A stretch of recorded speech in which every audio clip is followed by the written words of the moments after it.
देखो next question, question number 23। Question number 23 में हम लोगों को फाइंड करना है एक्स वाई का वैल्यू, ठीक है। और आज एक क्वेश्चन इंपॉर्टेंट क्वेश्चन है वो भी देखना पड़ेगा, जिसमें हम लोगों को मल्टीप्लिकेशन के थ्रू मैट्रिक्स फाइंड करनी पड़ती है, वो क्वेश्चन को भी देखना ज़रूरी है। चलो पहले 23 नंबर क्वेश्चन कर लेते हैं। 23 नंबर में है आपका question 23, x plus y, y 2x x minus Y.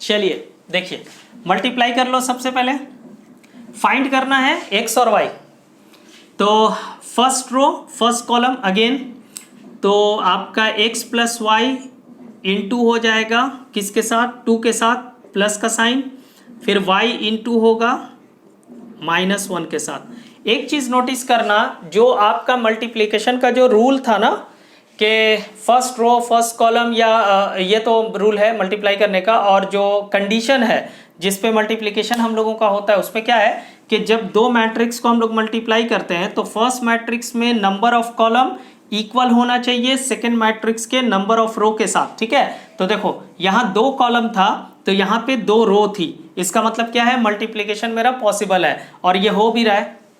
और साथ ही साथ एक और चीज़ नोटिस करो, यहाँ पे जो हम लोगों का इक्वल के बाद जो दिया हुआ है वो सिंपली क्या है, आपकी 2 रो है और 1 कॉलम है। इसका मतलब ये हुआ कि हम लोगों का जो लेफ्ट हैंड साइड में जो आने वाला है वो भी इसी ऑर्डर में आने वाला है, यानी कि 2 रो एंड 1 कॉलम।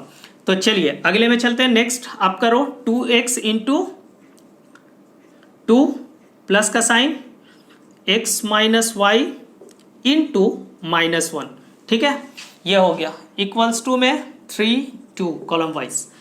अब आ जाते हैं, इसको सॉल्व करते हैं।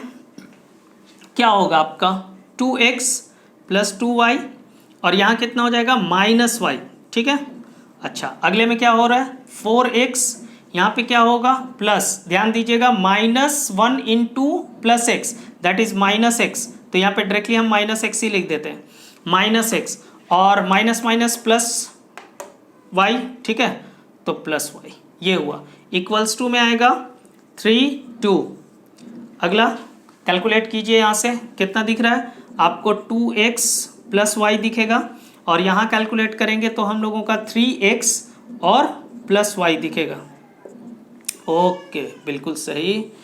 चलिए अब यहाँ तो क्या हो गया, दिख गया ना, एक ही कॉलम है एंड 2 रो है, और यहाँ भी एक ही कॉलम है 2 रो है, तो पहले एलिमेंट के साथ इक्वल हो जाएगा 3, इक्वेशन नंबर 1 ले लीजिए, और अगला आपका 3x plus y is equals to 2, ये इक्वेशन नंबर 2 साइमल्टेनियसली सॉल्व करेंगे। साइन चेंज कर दो यहाँ से, ये कैंसिल, ठीक है, तो -x बचा और यहाँ से कितना आएगा 1, तो x इज इक्वल टू कितना आ रहा है -1। अब इसको पुट कर दो किसी भी इक्वेशन में, अगर इसमें 1 पुट करते हैं तो इधर में लेके जाएंगे तो क्या -2, यानी y का वैल्यू कितना आ रहा है 5 आ जा रहा है। देखो 2x plus y is equals to 3, ठीक है। इक्वेशन नंबर कौन सा है, ये 1 है, इक्वेशन नंबर 1 में पुट कर रहे हैं, तो x का वैल्यू कितना आया -1, दैट इज -1। क्या हो जाएगा -2 उठ के इधर जाएगा, है ना, राइट हैंड साइड शिफ्ट करेंगे तो क्या पॉजिटिव हो जाएगा, 3 + 2 दैट इज 5, है ना, तो y का वैल्यू 5 आ गया। चलिए नोट कर लीजिए इसको। देखो ये वाला क्वेश्चन जो है हम लोगों का, इस क्वेश्चन में हम लोगों को मैट्रिक्स फाइंड करनी है, ठीक है। इस क्वेश्चन में हमको मैट्रिक्स फाइंड करनी है। क्या लिखा हुआ है, m इंटू एक मैट्रिक्स दिया हुआ है 1 1 0 2 और इक्वल के बाद है 1 2 रो वाइज।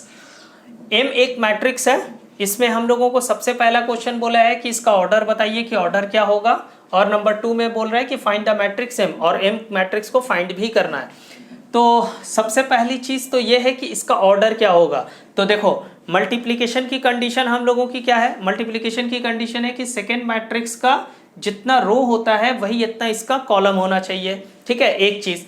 लेकिन यहाँ पे अगर हम लोग देखें तो फर्स्ट मैट्रिक्स के अंदर में हम लोगों का जो रो है वो 2 रो है, रो 1 रो 2। इसका मतलब है इसके अंदर में कॉलम 2 होना चाहिए, कॉलम 2 होना चाहिए, रो कितनी भी हो जाए कोई फर्क नहीं पड़ता है। लेकिन आप तो लिख सकते हो कि भाई रो जो होगे, सॉरी कॉलम जो होगा वो 2 होगा, 2 कॉलम होगा, लेकिन रो क्या है आप कुछ भी लिख सकते हो, देख अकॉर्डिंग टू मल्टीप्लिकेशन के कंडीशन के हिसाब से उसको देख करके। लेकिन यहाँ इक्वल के बाद में जो मैट्रिक्स लिखी गई है वो क्या लिखी गई है, रो वाइज लिखी गई है 1 2।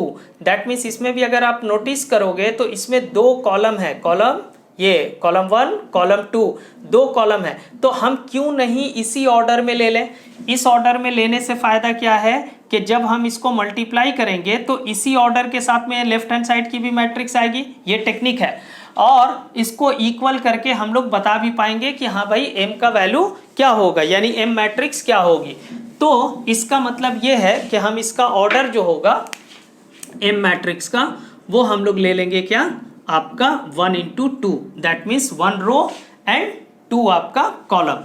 तो इस वजह से आप क्या लिख दो, इसमें एक्स वाई लिख दो, एक रो हो गई, ठीक है, और आपका 2 कॉलम हो गया। इसी तरीके से 1 1 0 2 इक्वल्स टू में आपका आ गया 1 2, ठीक है, मल्टीप्लाई कर लेते हैं तो x first row first column, तो x इंटू 1 x आएगा और y इंटू 0 दैट इज 0 आएगा।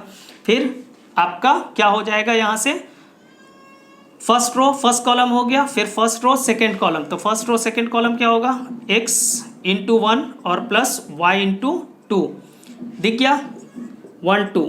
अब नोटिस करो यहाँ पे क्या आया, x आया, और यहाँ पे क्या आया x प्लस 2y, ठीक है, देखो सेम ऑर्डर में आ गया, सेम ऑर्डर में दिख गया। तो x का वैल्यू किसके इक्वल हो गया, देयरफॉर x इक्वल टू हो गया मेरा 1, और आपका x plus 2y is equals to हो गया 2। तो जब आपको x के वैल्यू को पता है कि 1 होगा, ठीक है, x का वैल्यू 1 ऑलरेडी आ चुका है हम लोग का, तो x की जगह पे 1 लिख दो और y का वैल्यू यहाँ से निकाल लो, तो क्या हो जाएगा -1, y इज इक्वल टू कितना आया 1/2, ये आपका आंसर y का। देख लिए।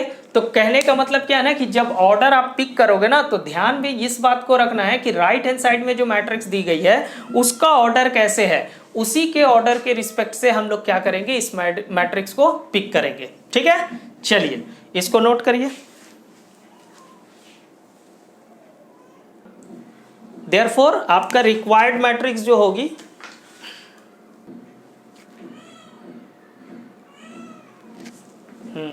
Required matrix